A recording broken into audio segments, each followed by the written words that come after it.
This is the story of the 30 days that shook the world, from the first strike to the closing of the Strait of Hormuz, from Khamenei's death to the war that changed the Middle East forever. In the early hours of February 28, 2026, Israel and the United States launched the first stage of their military campaign against Iran.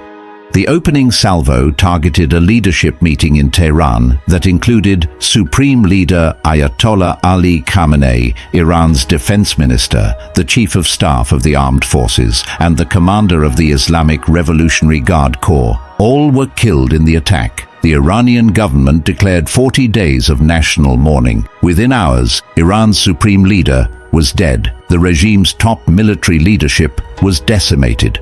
Iran retaliated within hours, firing hundreds of ballistic missiles and drones, approximately 150-200 missiles against Israel, about 140 against the United Arab Emirates, and 63 against Qatar.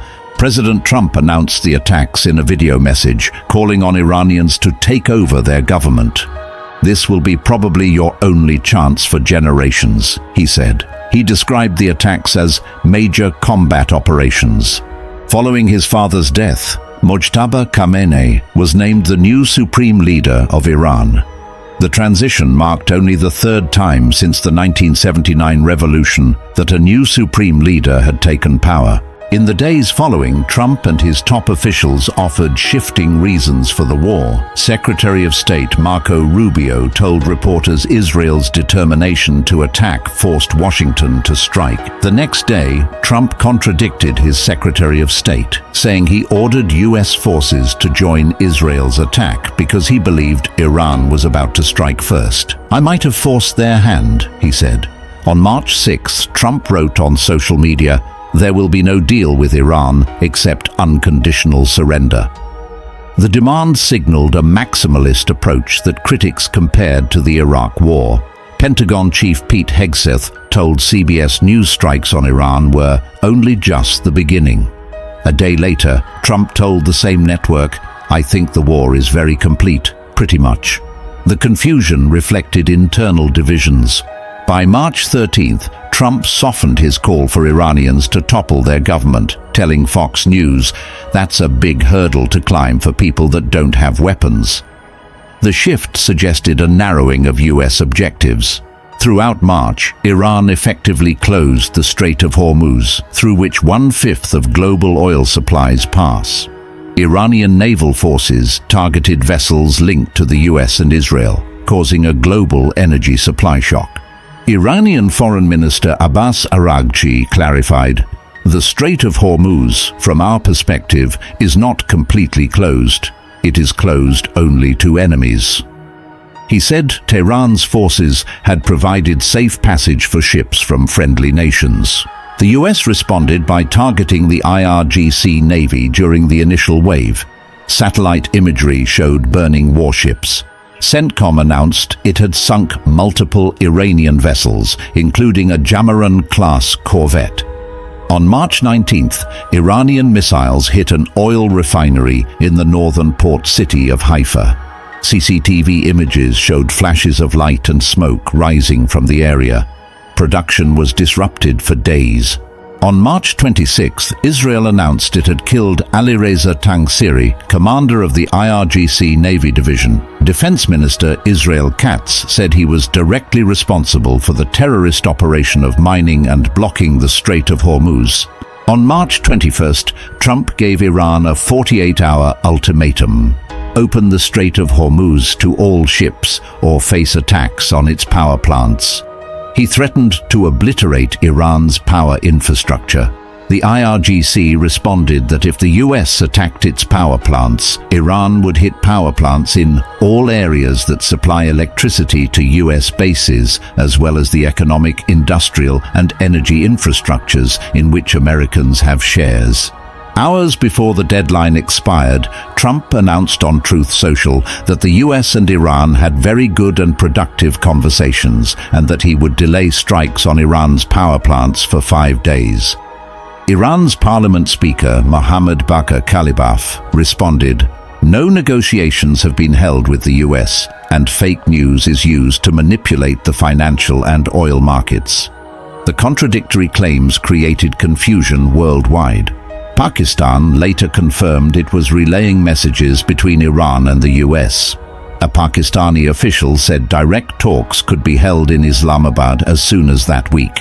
Egypt and Oman were also involved in mediation efforts. On March 24th, Iran launched multiple waves of missiles at Israel. In Tel Aviv, windows were blown out of an apartment building. 4 people suffered minor wounds. Air raid sirens sounded across the country. Israel responded with strikes on infrastructure across Tehran. The semi-official SNN news agency said the strikes hit a residential area, with rescuers searching the rubble. The Israeli military said it was crushing the missile and nuclear programs. Iran's health ministry reported that the death toll had surpassed 1,500. In Israel, 15 people have been killed by Iranian attacks. At least 13 US military members have been killed, along with more than a dozen civilians in the occupied West Bank and Gulf Arab states. Israeli Prime Minister Benjamin Netanyahu said Israel would continue to strike Iran and Lebanon even as the US considered a ceasefire. There's more to come, he warned. He emphasized that Israeli military strikes were continuing simultaneously with diplomatic efforts. In another Truth Social post, Trump expressed frustration with Iran's negotiators, calling them different and strange. He warned, "They better get serious soon before it is too late, because once that happens, there is no turning back, and it won't be pretty." By late March, cracks were appearing in the US-Israel alliance. The Economist reported that Israeli officials had grown convinced Trump was much less eager than they are to see full regime change in Iran. Washington publicly distanced itself from Israeli strikes on energy targets. Russia and China formally condemned the strikes as violations of national sovereignty. The Kremlin dismissed reports that it was sending drones to Iran as lies. The international community remained divided. Oil prices surged more than 40% since the war began. Brent crude briefly fell below $100 a barrel after Trump's deadline extension, but quickly rose again. The US Postal Service announced an 8% price increase due to rising fuel costs. Trump lashed out at NATO allies for not providing support. NATO nations have done absolutely nothing to help with the lunatic nation, now militarily decimated, of Iran, he posted.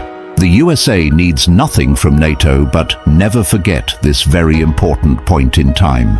As March ends, the war enters its second month. Iran's new supreme leader, Mojtaba Khamenei, said in a Nowruz message, "The enemy has been defeated." Trump insists victory is near, but with no ceasefire in sight, the region waits. 30 days since the first strikes, over 1,500 Iranian lives lost. The Strait of Hormuz closed, oil prices surging, the region transformed. This documentary is based on reporting from Reuters, Associated Press, BBC News, DW, Al Jazeera, the New York Times, and the International Institute for Strategic Studies. Every statement can be traced to these sources. Follow Echoes of Time for ongoing coverage of this developing story, new updates as events unfold. Subscribe so you never miss a chapter. Comment below. What do you think happens next? Will diplomacy succeed, or will the war escalate further?